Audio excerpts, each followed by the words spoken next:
사도들의 신앙을 고백하면서 새벽 기도를 시작하도록 하겠습니다.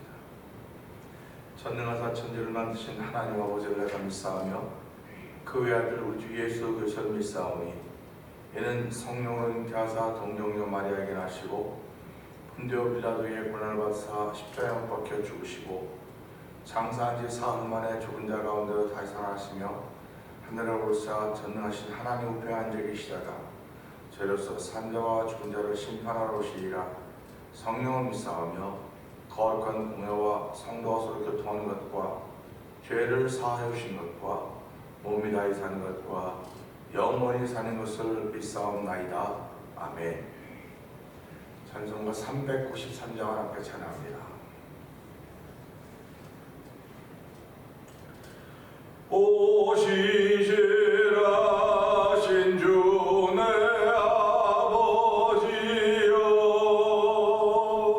늘 함께 계시니 두려움없네 그 사랑 변찮고 날 지키시며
주만이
아멘. 아멘입니다. 아멘. 오늘도 새벽에 나와서 하나님께 찬양하며 기도할 수 있는 자리를 허락하신 하나님 감사합니다. 이 새벽에도 은혜 받는 자리 되게 하여 주시고, 이 새벽에도 하나님의 사람으로 살 수 있도록 말씀을 주시며 성령의 기름 부음을 주신 하나님 감사합니다. 은혜 받는 자리 되게 하여 주옵소서. 우리 주여 세 번 크게 부르짖고 하나님께 기도합니다. 통성으로 주여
새벽에도 하나님을 사랑하는 사랑의 고백이 있게 하시니 감사합니다. 나를 사랑한 자가 나의 사랑을 받으며 나를 간절히 찬 자가 만날 것이라고 했사오니, 하나님 순간순간마다 하나님 앞에 있음을 알게 하여 주시고, 아버지 우리의 뜻을 따르기를 원하는 것이 아니라 하나님의 거룩한 뜻을 따르기를 원하는 마음들을 주신 하나님 고맙습니다. 오늘도 그 믿음을 지켜가는 하루가 되는 이 새벽을 허락하셨사오니, 이 새벽에 주께서 은혜를 따라서 하루를 믿음 지켜간 사람으로 살기에 조금 더 부족함이 없도록 성령의 기름 부음 있는 자리가 되게 하여 주옵소서. 아버지 예배로 참석한 저희들뿐만 아니라 영상 예배 참여할 모든 이들을 주께서 기억하여 주시고, 아버지 그들에게도 성령의 충만함을 허락하시사 있는 곳에서 하나님의 사람으로 살기에 부족함이 없도록 은혜 주시기를 간절히 기도합니다.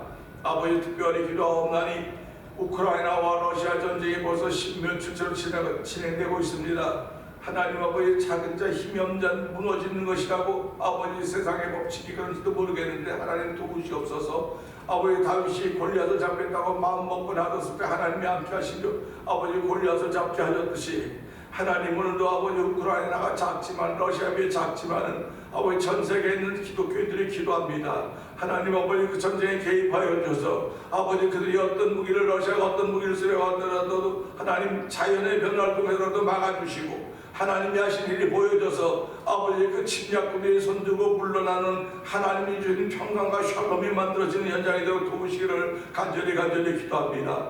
아버지 전쟁 무기 전쟁은 하나님께 속한 것이라고 했사오니 하나님 도우시고 함께 하셔도 오늘 우크라이나에서 선교하던 많은 선교사님들이 본국으로 귀환했거나 아버지 국경에서 난민이 되어서 난민으로 몰려온 그들을 향하여 아버지 돕고 구호하며 아버지 선교하는 가운데 있사오니 하나님 긍휼히 여기시길 원합니다. 우리는 이렇게 편안한 그 신앙생활하면서 그들의 안위를 위하여 아버지 기도할 수 마음 주시니 하나님 감사합니다. 하나님 도우시옵소서. 아버지 특별히 아버지 내 집에서 목회하는 우리 박수팔 목사님을 주께서 기억하여 주옵시고 아버지 목회하는 가운데 지금 아버지 육신의 병들어 쓰러져 있는 가운데 있사오니 하나님 그 종을 일으켜 세워 주옵소서. 아버지 그 종이 하나님을 향한 거룩한 마음을 갖고 있사오니 잘 감당하고 도와주시기를 원합니다. 아버지 우리 엄미성 사님께서 기억하여 주옵시고 아버지 교회가 선교하는 만나 24 영상 선교를 아버지 기억하여 주고 아버지 모든 일을 주께서 긍휼하게 주기 원합니다. 아버지 성도들이 아버지 기억하고 기도하지 않으면 누가 그들을 위해 기도할 수 있을까 생각해 보면서 이 새벽에 기도하는 자로 나가는 거룩한 성도들을 복 있게 하여 주시옵소서.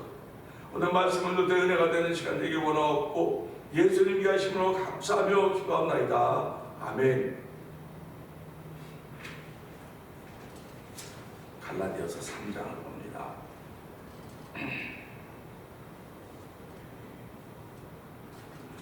어리석도다 갈라디아 사람들아, 예수 그리스도께서 십자가에 못 박히신 것이 너희 눈앞에 밝히 보이거늘 누가 너희를 꾀더냐?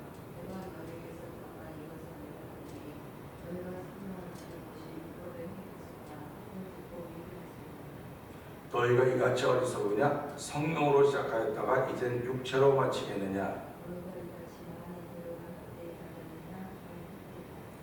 너희에게 성령을 주시고 너희 가운데서 능력을 행하신 이의 일이 율법의 행에서냐 혹은 듣고 믿음에서냐?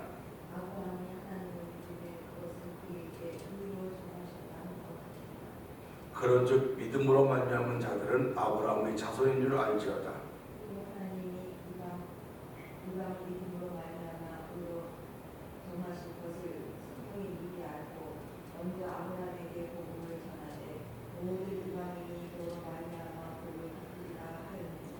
그러므로 믿음으로 말미암은 자는 믿음 있는 아브라함과 함께 복을 받느니라.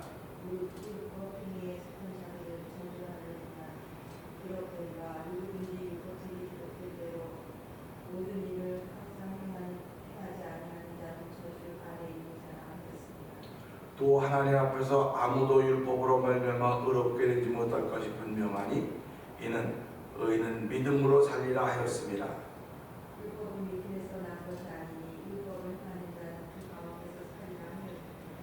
그리스도께서 우리를 위하여 저주를 받은 바 되사 율법의 저주에서 우리를 속량하셨으니 기록된 바 나무에 달린 자마다 저주 아래에 있는 자라 하였습니다.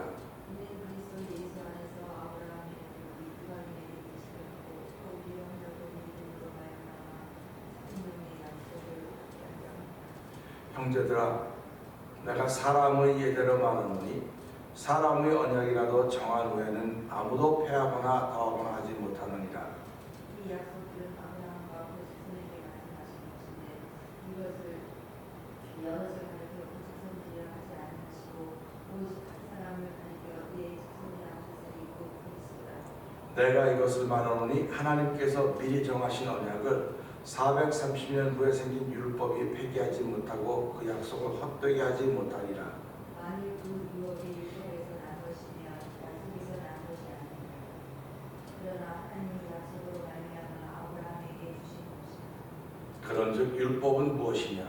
범법함으로 더하여진 것이라.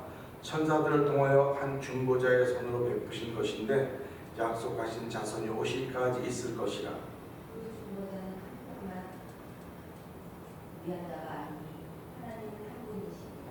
그러면 율법이 하나님의 약속들과 반대되는 것이냐? 결코 그럴 수 없느니라. 만일 능히 살게 하는 율법을 주셨더라면 의가 반드시 율법으로 말미암았으리라. 그러나 성경이 모든 것을 죄 아래에 가두었으니 죄 아래에 가두었으니 이는 예수 그리스도를 믿음으로 말미암은 약속을 믿는 자들에게 주려함이라. 아멘. 아멘. 믿음이 오기 전에 우리는 율법 아래 매인받았고 계시될 믿음의 때까지 갇혔느니라. 이같이 율법이 우리를 그리스도께로 인도하는 초등교사가 되어 우리로 하여금 믿음으로 말미암아 의롭다 함으로게 하려 함이라. 아멘. 믿음이 온 후로는 우리가 초등교사 아래 있지 아니하도다. 너희가 다 믿음으로 말미암아 그리스도 예수 안에서 하나님의 아들이 되었으니 누구든지 그리스도와 합하기 위하여 세례를 받은 자는 그리스도로 옷 입었느니라. 너희는 유대인이나 헬라인이나 종이나 자유인이나 남자나 여자나 다 그리스도 예수 안에서 너희는 그리스도의 것이면 너희가 그리스도의 것이면 곧 아브라함의 자손이요 약속대로 유업을 이을 자니라. 아멘. 오늘은 함께 하는 말씀 중에 21절의 말씀 보면서 약속과 율법의 관계에 대해서 생각을 하면서 은혜를 나누기를 원합니다. 어저께는 20절에 있는 말씀을 통해서 중보자는 한 편만을 위한 자가 아니니 하나님은 한 분이시라고 말씀하셨습니다. 하나님이 중보자를 세운 것은 하나님과 사람 사이에 막힌 담을 헐고 그걸 통하게 하기 위해서, 결국 양쪽을 다 좋게 하기 위해서 하나님은 중보자를 세우셨고, 이 중보자를 세웠을 때 하나님 편에는 손해가 난 것이 엄청나게 많았지만 사람 편에는 손해가 없었습니다.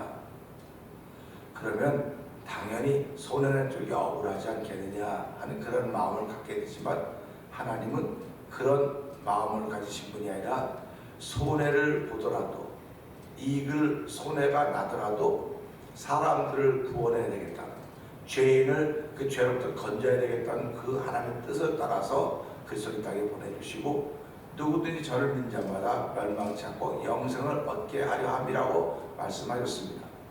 그렇기 때문에 하나님은 한 분이십니다.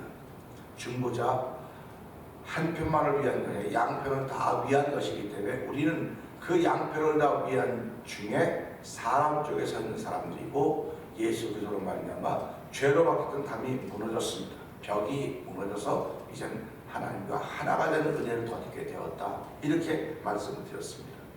오늘 그러면 그렇게 되었던 일들을 다시 사도 바울이 설명합니다. 그러면 율법이 하나님의 약속들과 반대되는 것이냐?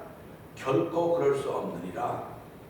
만일 능히 살게 하는 율법을 주셨더라면 의가 반드시 율법으로 말미암았으리라. 아멘. 오늘 이 말씀을 생각해 보면 이 안에는 다른 뜻이 들어있구나 하는 걸 알 수 있어요. 이 말씀을 보면서 이 말씀대로 만약에 율법으로 말미암아 의가 주어지는 것이었다고 한다면, 율법으로 말미암아 의가 주어지는 것이었다면 율법으로 말미암았으리라 하는 걸 보니까 율법이 아니구나, 다른 거로구나. 그 다른 거와 무엇일까? 그것이 약속이라는 것입니다. 그래서 율법과 약속의 관계를 보는 것입니다. 하나님이 창조하신 세상의 모든 만물들은 사람들은 잘 모르지만 서로 다 관계를 맺고 있습니다. 이 관계가 둘 사이에서 또는 셋 사이에서 원만하게 이루어지고 협력하고 연합하는 일을 하게 되면 이보다 더 아름다운 조화, 이보다 더 아름다운 현장은 없을 것입니다. 그렇기 때문에 목회자들이 성도들 향하여 이 말씀을 가지고 그렇게 말하지 않습니까? 사람은 하나님과의 관계가 형통해야 됩니다. 하나님과의 관계가 형통해야 됩니다. 그래서 신통이라고 하는 얘기를 해요. 신과 통해야 돼. 하나님과 통해야 돼. 신통이라고 그러죠. 그 두 번째, 사람은 사람과 통해야 됩니다. 사람과 서로 통하는 삶을 살아야 됩니다. 그래서 인통이라고 해요. 인통해야 된다. 그 다음에 우리가 물질 세계에 살고 있기 때문에 물질과도 통해야 된다. 이 통해야 된다고 하는 건 관계를 말하는 겁니다. 하나님과의 관계가 바로야 된다. 이게 신통입니다. 사람과의 관계가 바로야 된다. 인통입니다. 물질과의 관계가 바로야 된다. 이건 물통입니다.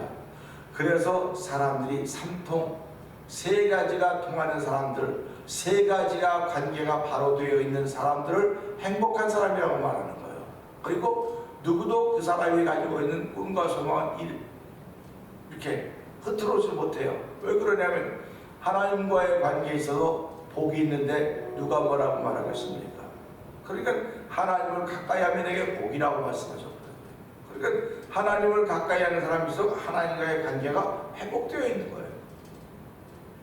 죄라고 하는 것은 하나님과의 관계를 끊어놓는 것입니다. 하나님과의 관계를 단절시켜 놓는 거예요.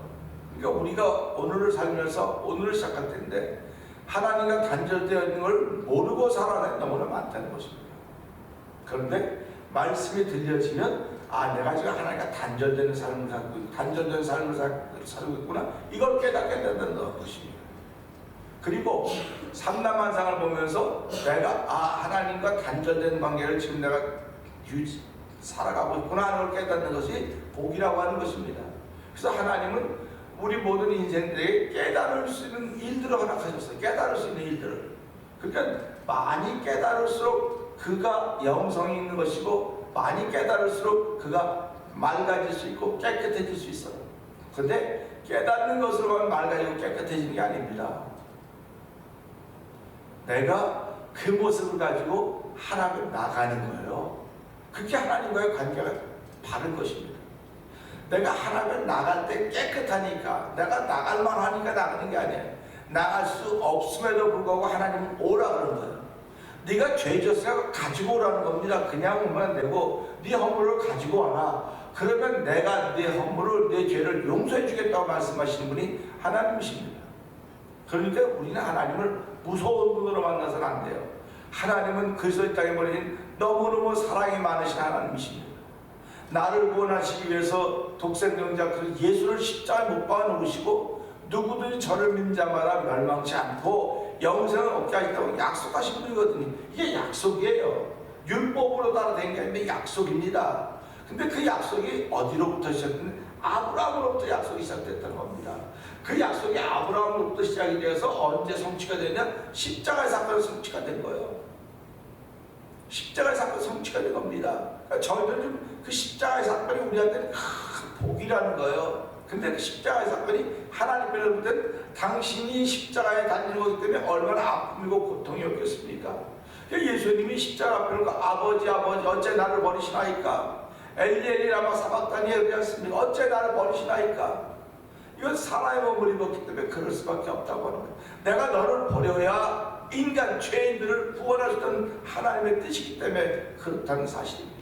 그러니까 십자가에 버리시는 것도 하나님의 뜻이고, 그 3일 만에 부활을 일으키시는 것도 하나님의 뜻이고, 부활해서 승천하고 다시 오시게 한 예수 그리스도도 다 하나님의 뜻입니다. 그러니까 저희들이 그 하나님의 뜻을 알고 따라가려면 하나님과의 관계가 바르게 되어 있어야 돼요. 이걸 신통이라고 말하는 겁니다. 사람들은 아이들이 말하는 게 참 신통하네, 야 신통하다 그러죠. 좀 신기하다고 하는 그런 말과 마찬가지일 것입니다. 그런데 우리 조상들은 신통하다는 말을 썼어요. 근데 신학적으로 보고 신앙적으로 신통이 하나님과 통하는 거로구나, 하나님과의 관계가 바로 되어 있는 거로구나, 그런 뜻입니다. 그러니까 오늘도 우리는 이런 말씀을 보면 사람은요 하나님과의 관계가 바로 되어 있어야 되고요, 사람들과의 관계도 바로 되어 있어야 되고요, 물질과의 관계도 바로 되어 있어야 된다는 말입니다. 그래서 오늘 이 말씀 보면서요, 율법이 하나님의 약속과 반대가 되느냐? 사도 바울이 이 말씀을 전개해 가는 동안에 보면 율법이 하나님의 약속과 반대가 될까? 그래서 어저께도 그저께도 말씀드리지 않습니까?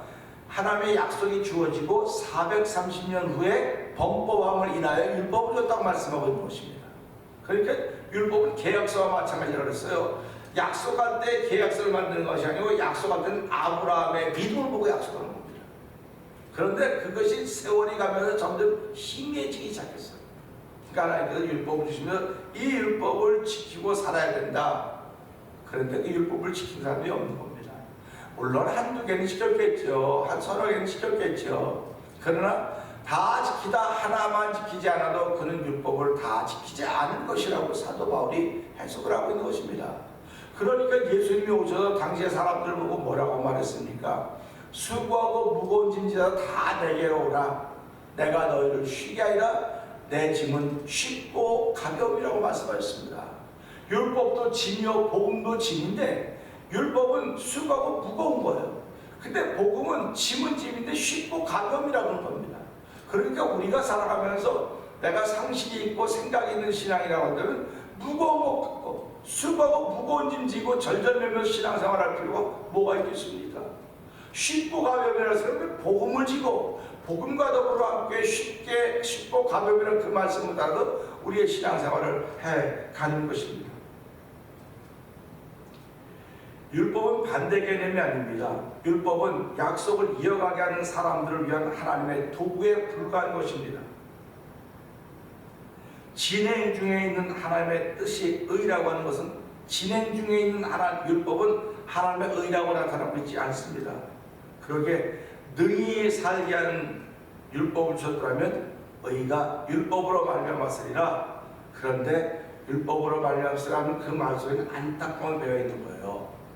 율법으로 말미암아 의를 준 것이 아니기 때문에 그렇다는 사실입니다. 그러니까 오늘 우리가 예수를 믿으면서도 사도 바울이 갈라디 3장에 너희가 성령을 받은 것이 율법으로냐 듣고 믿음으로냐.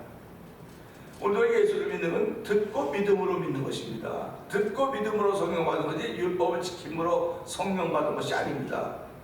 율법을 지키면 내 의가 자꾸 살아나요. 법을 지키면 내 의가 자꾸 살아나는데 하나님은 법을 지킬 때 하나님의 의가 살아나기를 원했던 것입니다.